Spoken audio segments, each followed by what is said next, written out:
My name is Dario Talmesio. I'm Research Director at Omdia.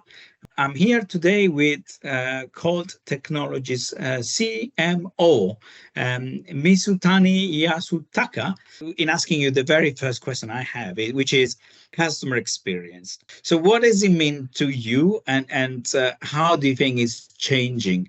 We are the global infrastructure company that delivers extraordinary connections with genuine care. And genuine care really is driven by a couple of factors. One is understanding about our customers in a better way. And we do utilize a lot of systems and also models to understand our customers. I think one of the example is how we use AI and machine learning technology to get a sense of what the customers are really interested in, and also when they are going to need specific sort of services or solutions to grow their business as well. But we do build our AI engine to understand the intent of each customers, and we basically tailor our approach and conversation with them by understanding those intent signals as well. Can we dig a little bit into it in the sense of how did you get to that point?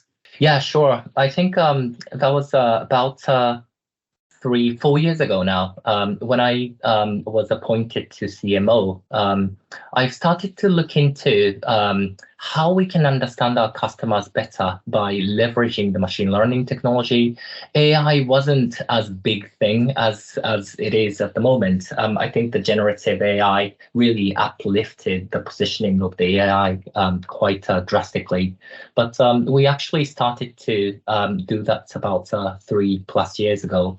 And we built our own sort of AI engine. And it's nothing but a bunch of virtual servers built on Microsoft Azure Cloud. And we work with our partner to basically build this system, educate this AI engine with our customer data and service data, the competition, and all sorts of internal data points. And because it's ring-fenced environment, from a security perspective, it doesn't really go out to anywhere, and it's not using a public module, so it's not really exposed to external world. So that's what we started about 3 years ago. And that engine actually go through multiple different systems and also multiple different sources of information, such as PR, public sort of publicly available information, and corporate financial reports, and also it explores information around social media as well, such as LinkedIn. So if there is a company who is trying to hire 20 Oracle engineers, we can get to know that specific company is interested in Oracle, or at least using Oracle to a certain extent, and they are trying to expand their business with Oracle engineers as well. So that gives us a really good view of intent signals, what each customers are interested in, and it generates or triggers signals that we can understand our customers in a better way, and we can reach out to those customers and have a much deeper conversation from the very beginning of the conversation, because we roughly know what they are interested in as well. Does Colt have any initiative around areas of partnership that are specifically aimed at co-creating or kind of going to market together, for instance? We have a number of initiatives that we are doing with partners. And especially, I think one of the critical sort of elements of that is the cloud service providers. So with companies like AWS, we built a market data on cloud.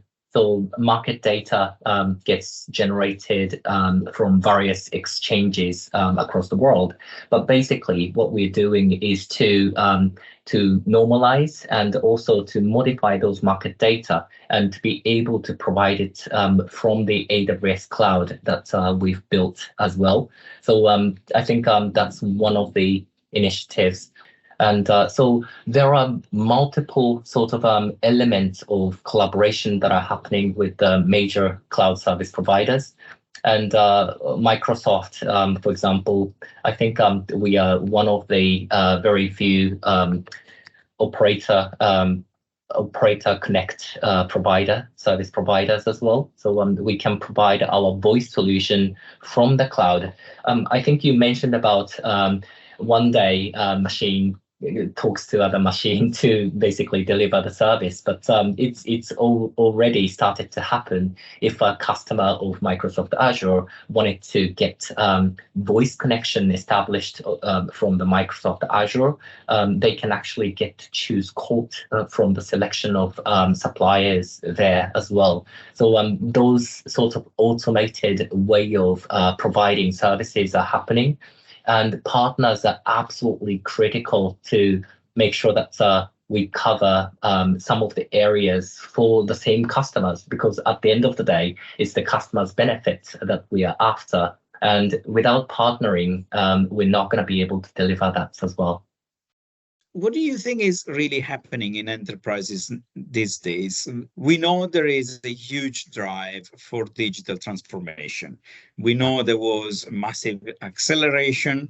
We know that companies are trying to digitize, virtualize, and eventually introduce new business models. How do you sum it all up? I think we all know that connectivity is no longer a static requirement. So we need to be agile and flexible to be able to connect multiple points, multiple cloud, and being able to provide sort of connections where it's needed and with the bandwidth that's required as well. And on top of that, there is a security demand from the companies who are connecting their critical information to the cloud services or to different part of the world. There may be some, regulation requirement as well. And but what's really happening is with this no longer static requirement, the cloudification is really enhanced and accelerated as well. And with the biggest sort of factors we are looking at is the AI movement. We actually conducted our survey against 776 professionals, IT professionals across the world. 77% of the companies stated that they are absolutely seeing AI, especially generative AI, as a critical component.